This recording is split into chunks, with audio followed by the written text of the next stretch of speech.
Desejamos agradecer de coração o convite, a confiança de ceder-nos o microfone das instituições, tantas aí envolvidas nessa transmissão. Muito nos honra podermos contribuir com um pouco do nosso conhecimento e sabemos que esse assunto, retorno à pátria espiritual, morte, desencarnação, ele é, vamos dizer assim, tratado com uma certa facilidade por algumas pessoas que já têm bastante esclarecimento, mas para muitas ainda é um assunto difícil de ser digerido.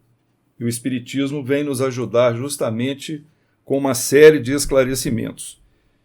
Se os irmãos e as irmãs nos permitirem, nós gostaríamos de começar com um pequeno relato pessoal.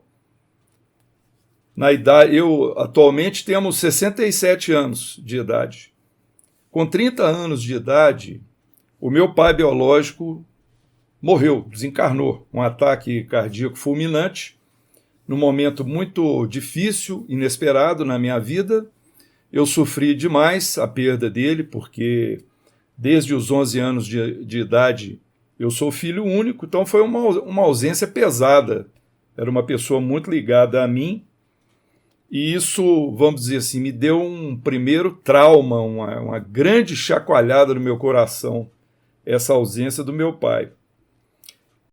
Uns 2 ou 3 anos depois, eu visitei uma casa espírita pela primeira vez, mas eu não, vamos dizer assim, não consegui julgar uma âncora e ficar, eu não me sentia assim tão atraído.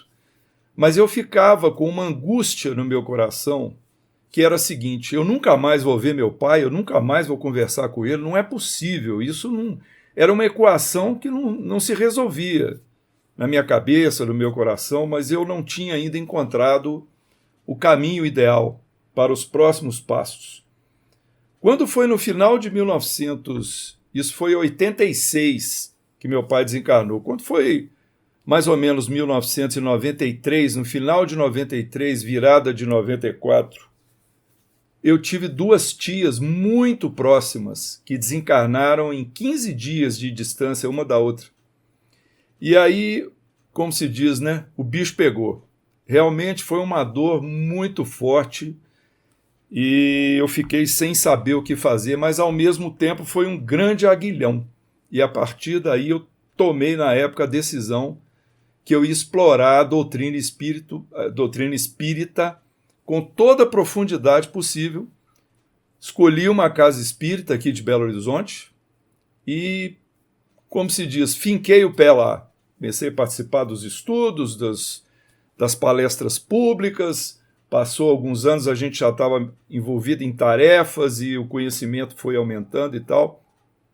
Aí eu passei a perceber que se eu tivesse o conhecimento que eu adquiri depois, na época que eu passei pelo sofrimento, pela dor da perda, né, da ausência desses entes queridos, eu teria sofrido muito menos, teria sido muito mais fácil para mim. Então nós temos assim um testemunho pessoal do valor que é o esclarecimento que a doutrina espírita nos faculta e como ele se transforma efetivamente em consolo.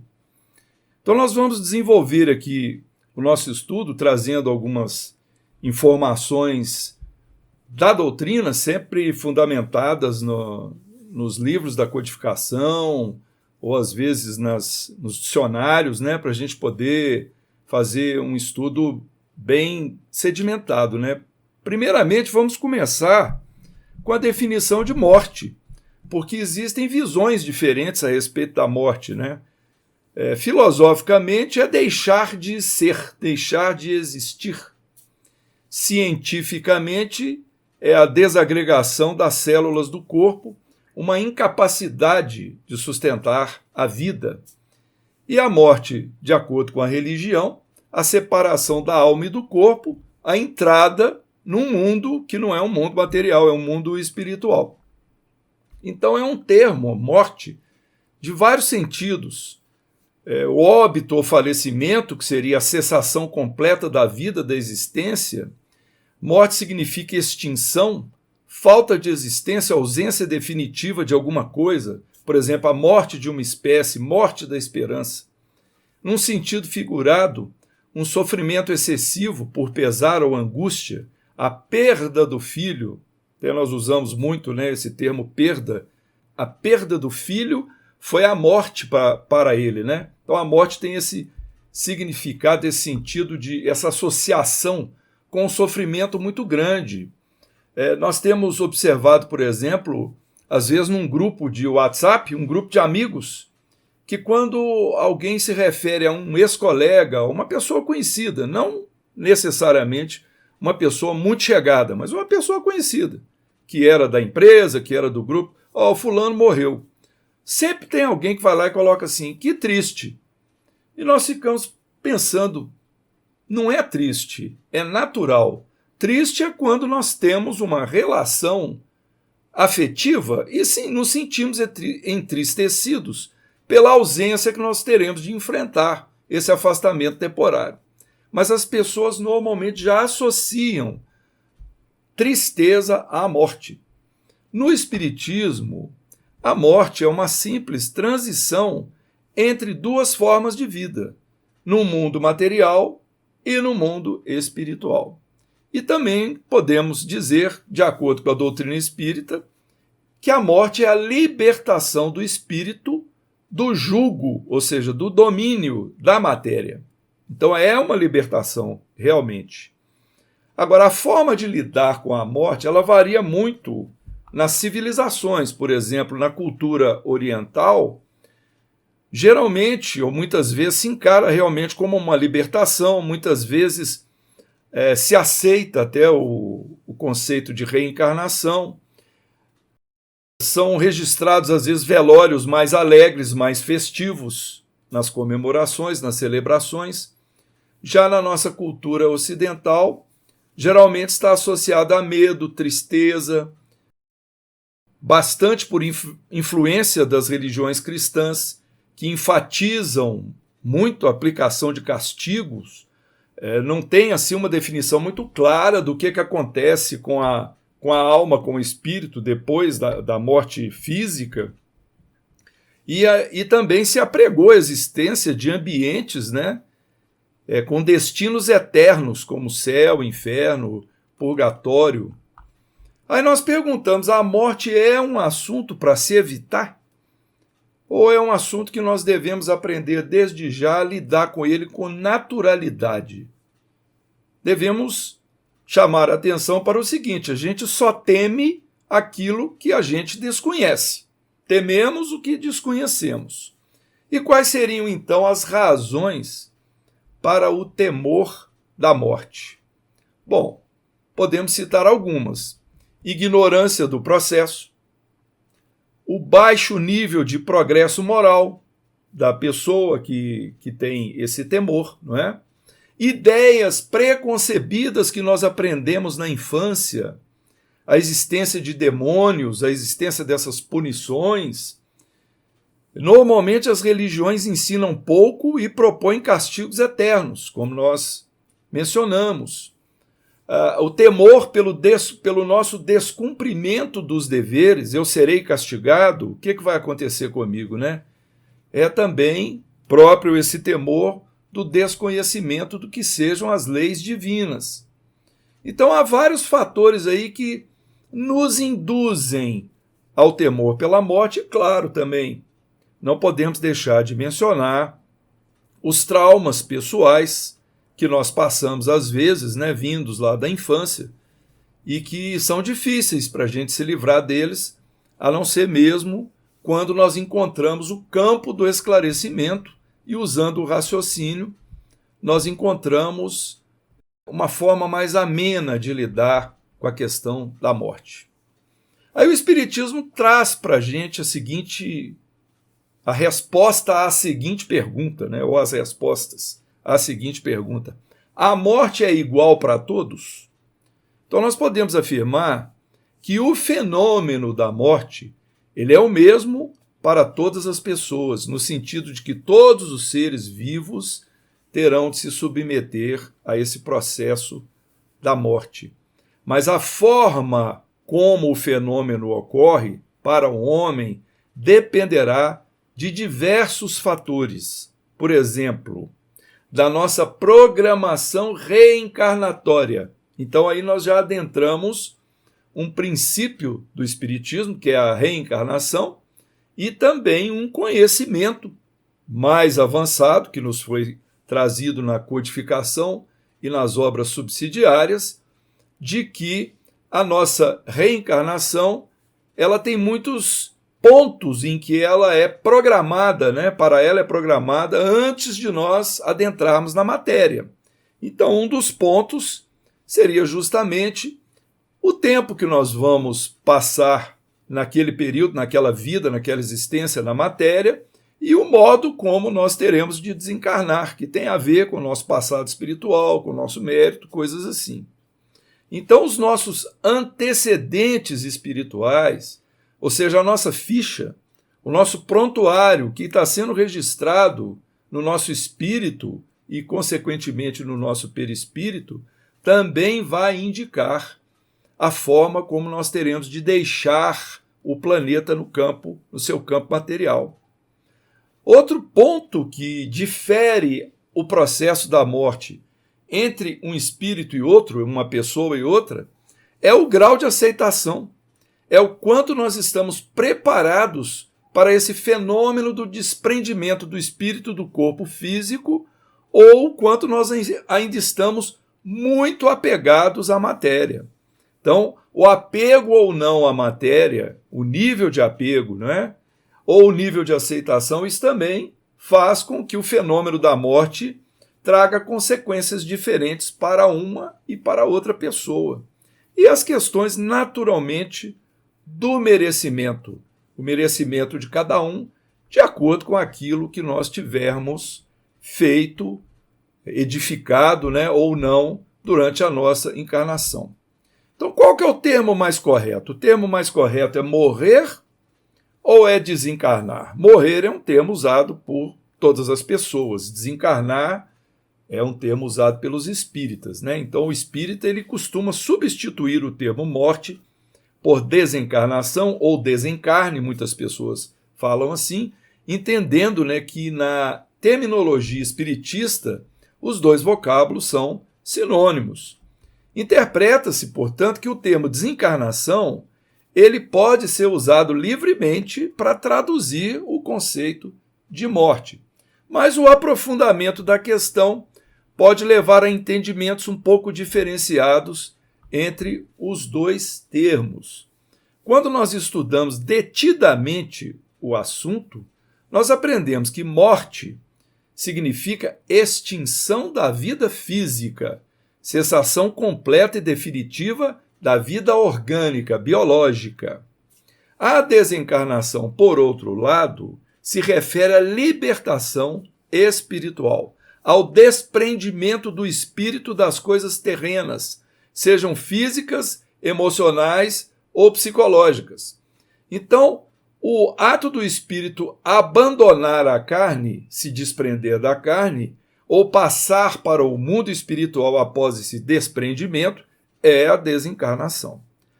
Tecnicamente, nós aceitamos ou entendemos que a desencarnação ocorre quando há o rompimento do chamado cordão de prata. Que seria o cordão de prata? É um termo usado para um cordão fluídico que une o nosso perispírito, que é o nosso corpo astral, é o psicossoma, né? É vamos dizer, um corpo etéreo que envolve o espírito propriamente dito. O espírito não tem forma. Segundo o livro dos espíritos, o espírito é uma centelha, não podemos defini-lo em termos de algo material, mas cujo principal atributo é a inteligência, onde está lá a nossa consciência, está no espírito. Esse espírito ele é cercado por um corpo fluídico chamado perispírito, e esse perispírito liga-se ao corpo material, ao corpo físico, através desse cordão de prata. Então, somente quando há o rompimento desse cordão é que vai haver a morte do corpo físico. Por quê? Esse cordão é imprescindível à vida carnal porque ele assegura a perfeita realização das funções biológicas vitais durante o período, por exemplo, do nosso sono natural, porque no nosso sono natural, o espírito e, consequentemente, o perispírito, ele se desdobra, ele deixa o corpo. E muitas vezes nós vamos colher impressões do plano espiritual, retornamos ao corpo físico e aquilo vem para nós como sendo sonho, não é? Então, quando o espírito se desprende do corpo físico para interagir com o mundo espiritual, ele mantém essa conexão pelo cordão de prata com o corpo biológico, com o corpo físico, e por isso o corpo continua funcionando.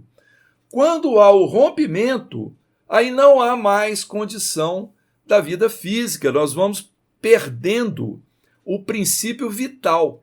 Interessante, nós podemos mencionar, por exemplo, aquela passagem que Jesus trouxe à vida o Lázaro, né? Costuma-se dizer que Jesus fez um milagre, Lázaro estava morto e ele ressuscitou porque Jesus chamou ele novamente e ele recobrou a vida.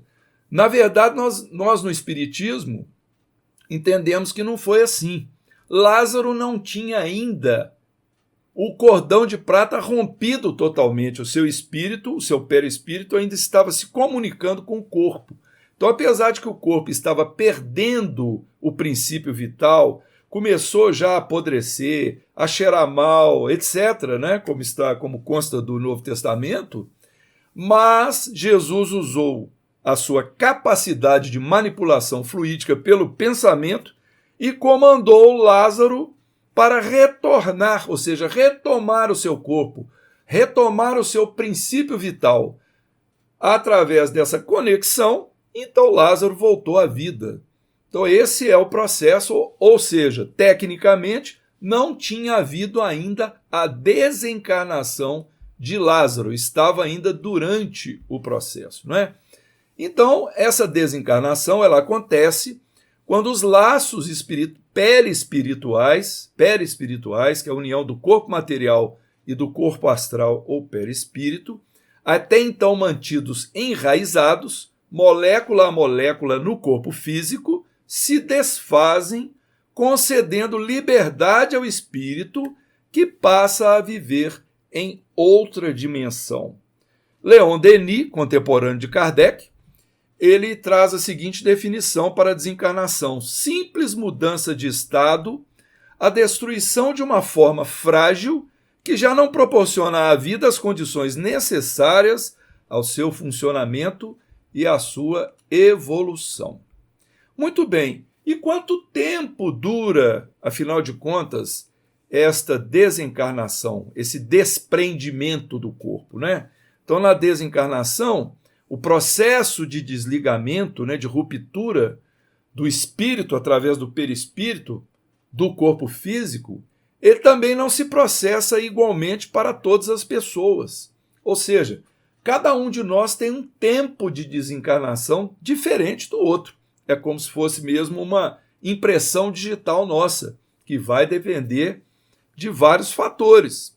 O desprendimento do perispírito do corpo físico, ele não se completa subitamente, ou seja, de uma hora para outra, né? Ele se opera gradualmente e com uma lentidão muito variável conforme os indivíduos. Então vamos continuar na explicação. Para algumas pessoas, o desprendimento do perispírito, consequentemente do espírito, para o corpo físico, ele é bastante rápido, podendo dizer que o momento da morte é também o da libertação, que se verifica logo após. Ou seja, então o espírito rompe aquele laço, né, e se desprende rapidamente.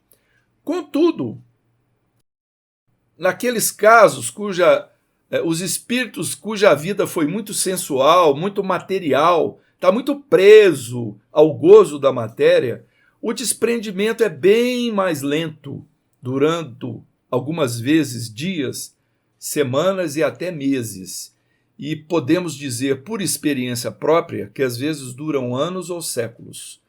Porque certa vez, creiam, em nossa atividade em reuniões mediúnicas. Nós coordenamos uma reunião de educação mediúnica já há algumas décadas. Nós já tivemos atendimento de um espírito que ele se encontrava ligado ao seu esqueleto, ao seu corpo ósseo, né, vamos dizer assim, e ele nos deu a dica por que isso estava acontecendo, porque o esqueleto dele estava pendurado num centro educacional, numa universidade.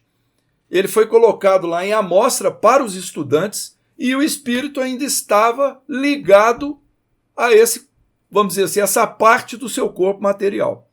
Então, olha que interessante, isso para nós foi uma novidade, um aprendizado muito grande, porque nós sabemos que muitas vezes as pessoas que têm dificuldade de se libertarem da matéria, elas, ao desencarnar, elas continuam presentes lá no cemitério, acompanhando, né, ligado ao seu corpo físico, acompanhando a decomposição do corpo. Tudo isso vem ali, né, meus irmãos, minhas irmãs, para atender às necessidades do cumprimento da lei de causa e efeito. Muitas vezes o espírito ele passa por essas situações muito desfavoráveis justamente pela forma como ele se comportou durante o período que estava na encarnação, valorizando muito a questão material e valorizando quase nada as questões espirituais. Então, muitas vezes, esse processo ele é lento por conta disso, por conta do próprio espírito, ao passo que, em outros casos, o desprendimento é muito rápido, porque o espírito está completamente preparado já para a vida espiritual. Ele já aceita que isso vai acontecer, ele não tem apego à vida material, então é uma facilidade muito grande, né? Então, quanto mais o espírito se tem identificado com a matéria, mais penoso lhe será separar-se dela, ao passo que a atividade intelectual e moral e a elevação dos pensamentos já operam um começo de desprendimento. É fatal o instante da morte, com exceção do suicídio. Todos os casos de desencarnação são determinados previamente pelas forças espirituais que orientam a atividade do homem sobre a Terra. Então, olha só, meus irmãos, vamos ver se todos compreenderam o que está escrito aqui. A não ser em casos do suicídio, onde o tempo previsto para o espírito cumprir a sua jornada na matéria naquela reencarnação, a não ser no caso do suicídio, em que ele antecipa essa partida, porque ele toma a decisão de romper o cordão de prata, de interromper a vida física. Todos os outros processos de desencarnação são determinados pelas forças espirituais que orientam a atividade do homem na Terra. Então nós podemos pensar o seguinte: uma criancinha caminhando pela rua, alegremente com a sua família. De repente, uma atividade policial próxima, vem uma bala perdida, acerta, infelizmente, diríamos, aquela criança, e ela vem a falecer. Então, naturalmente, nós ficamos indignados, revoltados com a situação. Melhor seria se não tivesse acontecido isso, não é? Mas, sob a ótica do programa reencarnatório, aquele espírito tinha que desencarnar na infância, com aquela idade e por esse meio. Então não acontece nada ao acaso. Aí dirão, mas e a pessoa que deu o tiro lá? Porque às vezes não foi sem querer, né? Tentou acertar, vamos supor, um bandido tentou acertar o policial e a bala passou e pegou lá a criancinha. Desculpem o nosso exemplo, tá?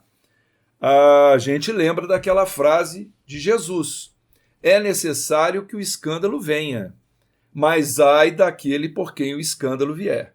Significa que esses fatores em que predominam o mal, a violência, nós ainda vamos encontrá-los nesse nível espiritual que nós estamos no planeta Terra. Mas que não sejamos nós a fonte do escândalo, que não sejamos nós aqueles que vão originar, que vão principiar esses atos que vão prejudicar as outras pessoas. Então, o suicídio, ele antecipa esse tempo, por isso ele é um crime grave contra a lei de Deus, ele antecipa o tempo natural. Mas existe também a moratória, que prorroga o tempo natural, não é? O exemplo que a gente tem para dar de moratória, assim, que nos vem à mente, assim com maior facilidade, é uma narrativa que nós encontramos no livro Obreiros da Vida Eterna, de autoria do espírito André Luiz, onde ele conta o caso de uma senhora mais idosa, que aproximava-se o tempo dela desencarnar, mas houve um planejamento da chegada na sua família de uma determinada criança, que era um espírito, digamos assim, especial, que precisaria de cuidados especiais.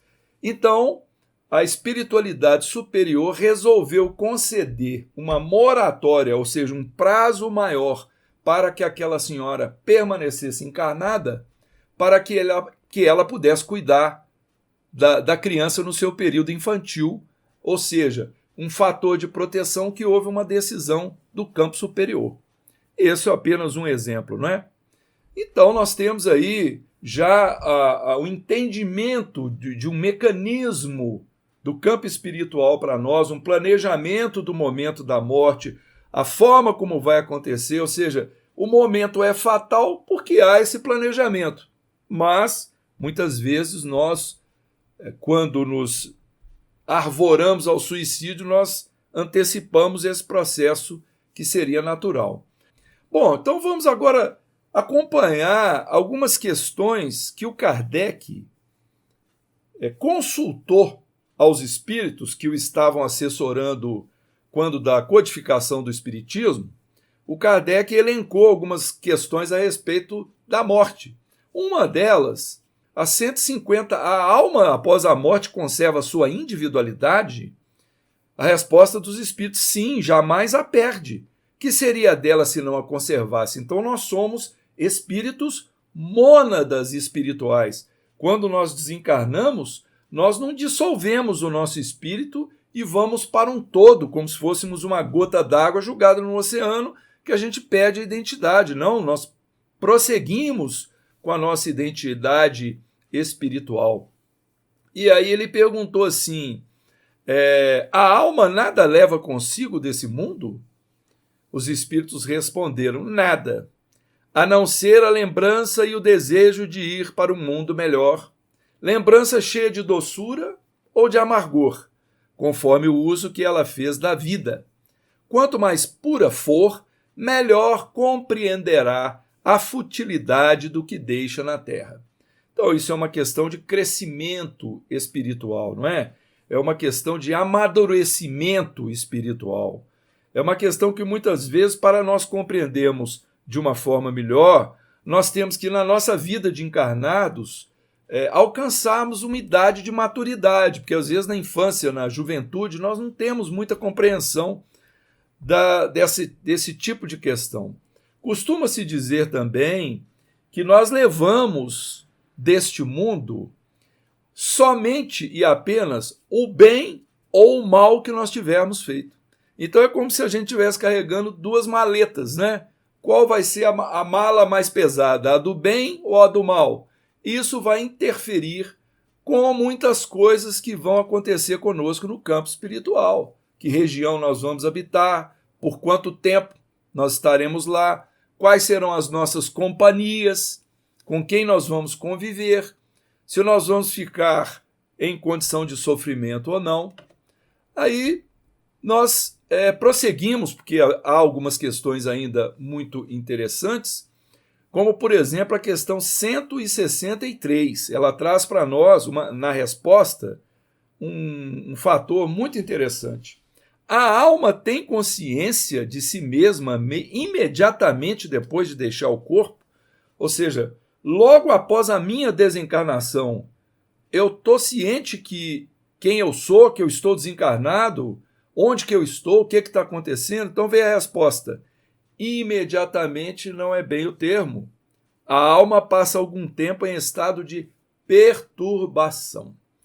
Nós consideramos esse estado de perturbação um processo de, vamos dizer assim, um cuidado de Deus para conosco, que muitas vezes o espírito, ele foi um espírito bom, foi um espírito que a malinha do bem dele está bem recheada, mas ele não tem conhecimento ainda muito profundo, ou às vezes não tem noções mínimas a respeito da situação do campo espiritual. Então ele precisa passar um período de adaptação, onde essa perturbação vai implicar, por exemplo, ele permanecer adormecido. Ele vai ficar dormindo, sonhando. A gente, na literatura do André Luiz, nós encontramos bastante essa situação, inclusive no próprio livro Nosso Lar, isso é retratado. Ou seja, a perturbação ela pode ter esse sentido benéfico de proteger o espírito para prepará-lo para o seu despertar e para a realidade da sua nova condição. Naturalmente, há os casos em que a perturbação é mesmo um incômodo, pela forma como o espírito conduziu a sua vida na matéria, ele pode adentrar o mundo espiritual com bastante sofrimento e perturbado psicologicamente, digamos assim. Aqui o termo perturbação é usado mais genericamente no sentido do espírito não ter ainda consciência, não saber o que está acontecendo com ele, né? Aí vem a pergunta seguinte que o Kardec fez, 164, a perturbação que se segue a essa separação é do mesmo grau e da mesma duração para todos os espíritos?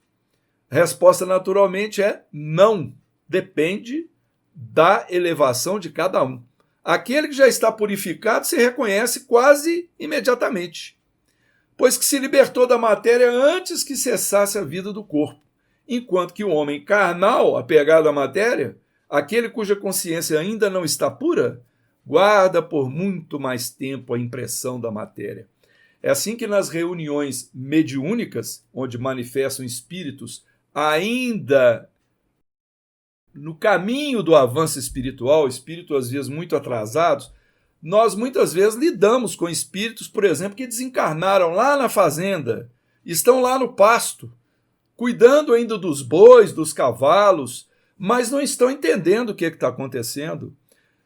Dizem que tentam se dirigir às pessoas, aos peões, aos empregados, às pessoas da casa, e ninguém fala nada com eles. Ou seja, o espírito ele não tem compreensão da sua partida para o campo espiritual, então ele fica vivendo, vamos dizer assim, como espírito, mas não consegue se desprender da matéria.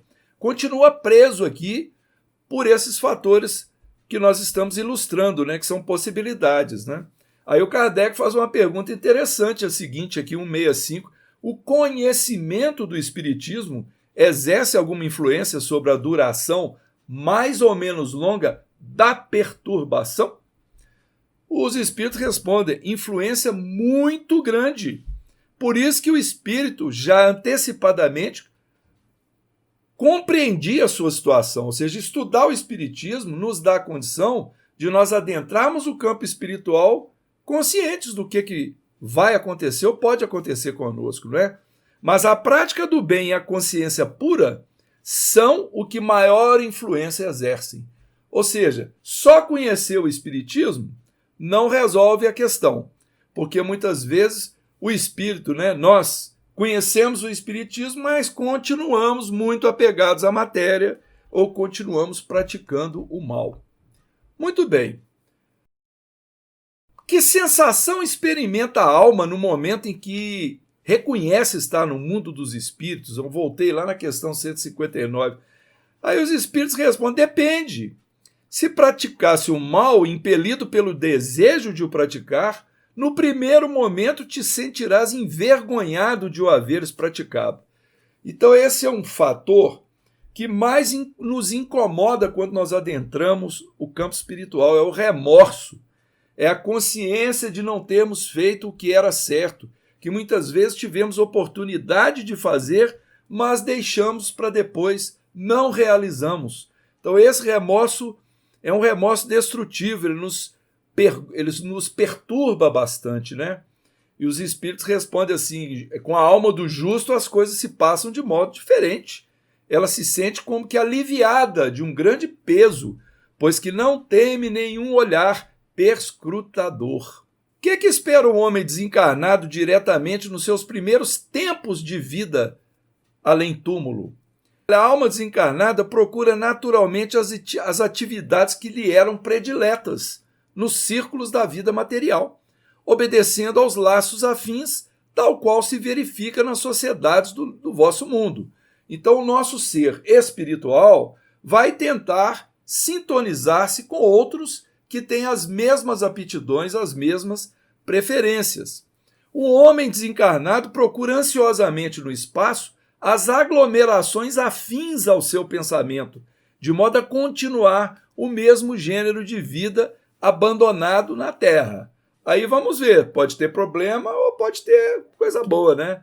Tratando-se de criaturas apaixonadas e viciosas, a sua mente reencontrará as obsessões de materialidade, quais do dinheiro, do álcool, etc.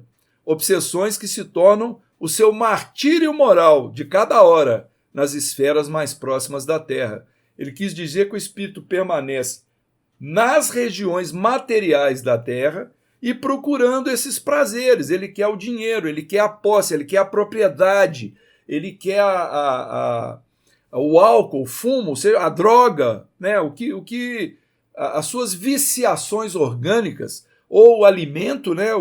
A comida, a gastronomia. Então, quando o apego é muito grande, o espírito sofre porque ele se desliga do corpo, mas a mente dele não desliga da matéria, daquilo que ele procura aqui na Terra. Só que ele não tem mais o corpo físico, não consegue se saciar, então ele fica em sofrimento.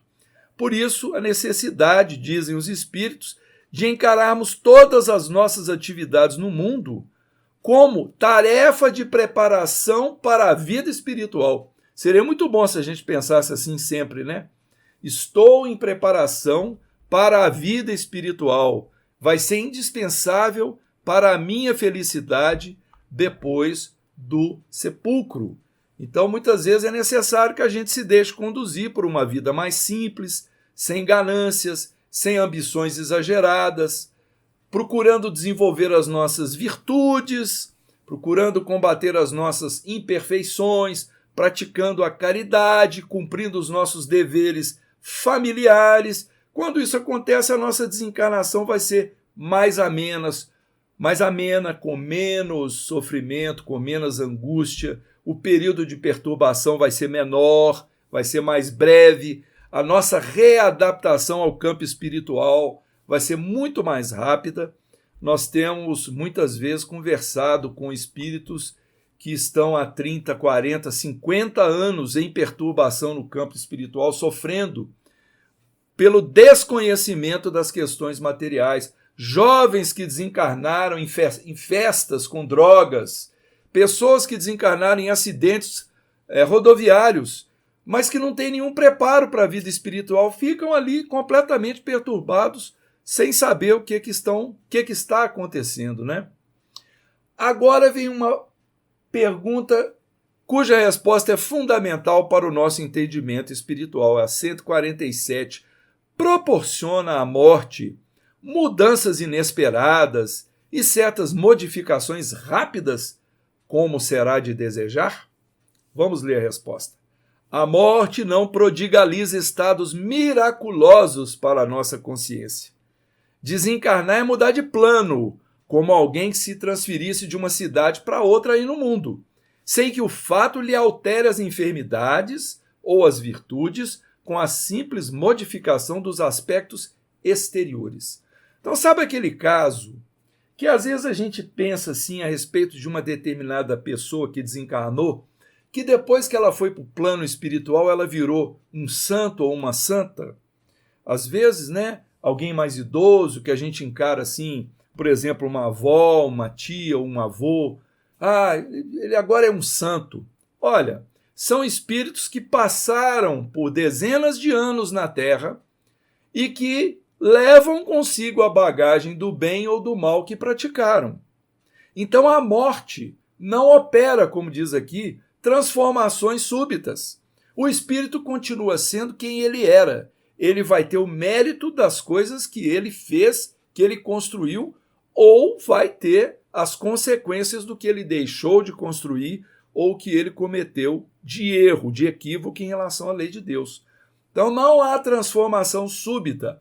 Muitas vezes, se não me engano, aquele livro do espírito Patrícia, Vivendo no Mundo dos Espíritos, se não me engano, tem uma passagem, eu acho que é nesse livro, que ela é levada para uma colônia espiritual, mas as pessoas que estavam aqui ficaram orando para ela como se ela tivesse virado uma santa. E aquilo perturba tanto esse espírito que ela acaba fugindo da colônia e vem para a Terra, tentando a vida junto com os familiares novamente, e volta a entrar em perturbação. Por quê? Porque apesar de que ela tinha sido acometida de uma doença na juventude que a levou, transparecendo para muitas pessoas que ela era uma pessoa santificada, ela não era ainda não. Então aquilo era uma ideia de quem ficou aqui no mundo carnal. E não é a realidade do espírito no mundo espiritual, não é? Então a morte não opera milagres. E com relação à morte violenta, ela proporciona sensações diversas da chamada morte natural. A desencarnação por acidentes, os casos fulminantes de desprendimento, proporcionam sensações muito dolorosas à alma desencarnada, em vista da situação de surpresa ante os acontecimentos supremos e irremediáveis. A criatura não se encontra devidamente preparada e o imprevisto da situação lhe traz emoções amargas e terríveis. Então, olha só, uma morte violenta que pega um espírito despreparado espiritualmente, não está preparado para adentrar o campo espiritual, vai acontecer isso, um rompimento brusco do cordão de prata, uma ruptura repentina, né, naquela situação e uma perturbação muito maior por esse despreparo. Naturalmente, as pessoas que se prepararam espiritualmente para retornar ao campo espiritual, mesmo sofrendo uma morte violenta, porque às vezes o que estava previsto na programação reencarnatória pela lei de causa e efeito, não é? Elas, apesar de que adentram bruscamente o campo espiritual, não passam muito tempo em perturbação, porque já estavam preparadas, além do que vão receber o auxílio do campo espiritual, devido justamente ao mérito que possuem. Ainda com relação a essas mortes violentas, nós podemos dizer que as almas que sofrem um processo de enfermidade longo e doloroso, elas costumam adentrar o campo espiritual sem essas surpresas da morte violenta. Então, às vezes a gente acompanha um caso assim de uma pessoa que teve, digamos, um câncer, né, que é muito comum, ficou anos, 2, 3, 4, 5 anos, foi se definhando e partiu. E nós pensamos como isso foi ruim para o espírito, quando, na verdade, aquela enfermidade é um processo de depuração, de refazimento e que vai se transformar, inclusive, para o espírito em saúde. Porque, através dessa depuração, ou seja, o espírito está removendo do seu perispírito as manchas das faltas que cometeu no passado, através daquelas enfermidades, de forma lenta, às vezes dolorosa, se o espírito consegue se comportar nessa situação sem reclamar, com gratidão, com a mentalidade voltada, né, para Deus, para o campo espiritual, ele muito lucrará com esse tipo de enfermidade e certamente chegará no campo espiritual com o perispírito limpo. Ao passo que o espírito que tem a enfermidade grave, mas que se mantém revoltado em todo o período dessa enfermidade, ele não consegue se libertar dos desvios, das deformidades do seu perispírito que provocavam no corpo físico a sua doença. Então o Espiritismo traz para nós, né, uma série de de informações que nos ajudam a entender melhor como que a gente deve pensar a respeito das coisas, né? Das situações de desencarnação. Então, puxa vida, os flagelos destruidores, como também aborda o Livro dos Espíritos, aquelas situações em que várias pessoas passam por uma calamidade, um furacão que mata lá milhares de pessoas numa cidade, uma enchente muito grande. Às vezes essas guerras, como nós temos acompanhado, infelizmente, mas os espíritos envolvidos no drama, eles estão sendo colhidos pela lei de causa e efeito. Ou seja, não existe acaso nessas situações. Por isso, de nossa parte, nós devemos usar muito a oração para auxiliá-los, não é? Mas entender que não é um castigo que Deus está impingindo para aquelas pessoas. São processos naturais de desencarnação coletiva. E que muitas vezes, né, quando isso acontece, de acordo com o que nós encontramos lá no livro Missionários da Luz, que fala dos resgates coletivos, a morte colhe muitas pessoas ao mesmo tempo. Mas algumas delas vão ser beneficiadas pela forma como estavam se comportando, pela sua ficha espiritual durante a encarnação, ao passo que outras vão ter que ser abandonadas à própria sorte, justamente pelo mesmo motivo, por não ter nada a oferecer, por não ter nenhum talento, como disse Jesus na parábola, não é? Agora vamos voltar um pouquinho e falar novamente sobre suicídio, nós ainda temos aí alguns minutinhos. Na questão 154, quais as primeiras impressões dos que desencarnam por suicídio? A primeira decepção que os aguarda é a realidade da vida que não se extingue com as transições da morte do corpo físico, vida essa agravada por tormentos pavorosos em virtude de sua decisão tocada de suprema rebeldia. Ou seja, o suicida, ele acha que vai desligar o interruptor, a luz vai se apagar e ele vai encontrar o nada. E ele não encontra o nada, ele encontra a si mesmo em condição pior do que ele estava. Ele fica repassando o momento da morte ininterruptamente, às vezes por décadas. Essa condição também acompanhamos em reunião mediúnica, e ela é fartamente descrita na literatura espírita. Os suicidas há que continuam experimentando os padecimentos físicos da última hora terrestre em seu corpo somático indefinidamente. Então a pessoa tomou um veneno, aquele veneno saiu destruindo, né? Um ácido sai destruindo todo o sistema gástrico, digestivo, as vias aéreas, sei lá o quê. Então o espírito fica sentindo essa sensação ininterruptamente por muito tempo, muito tempo. Mas aí vem a pergunta, né? Há esperança para os suicidas? Com certeza há esperança para os suicidas, porque o tempo dessa pena, ele não é eterno. Não se trata de inferno. Aquilo que a igreja fazia antigamente, né, de excomungar os suicidas, não permitir fazer missa para eles e inclusive perseguiam até as famílias dos suicidas, isso foi um fruto de uma grande ignorância. Como nós podemos ajudar os suicidas? Fazendo prece para eles. Nós temos um relato sobre isso naquele livro que a Sueli Caldas Schubert conta a vida do Divaldo Franco. Ela conta que o Divaldo Franco colheu o nome de um suicida que se atirou de frente a um trem, espedaçou-se, né? E o Divaldo pôs ali o nome dele num papel, num livro, onde ele fazia preces toda semana ali. Ele fazia a prece, citava o nome da pessoa, como é que ela desencarnou e tal. E fez isso por muito tempo. Até que chegou um momento lá na vida do Divaldo que ele se decepcionou com alguma coisa e resolveu desistir de fazer aquilo. E esse espírito suicida apareceu para ele lá, né, vamos dizer assim, e falou: olha, não faz isso não. Eu estou começando a melhorar do crime que eu cometi por causa das suas orações. você está me tirando da região que eu estava.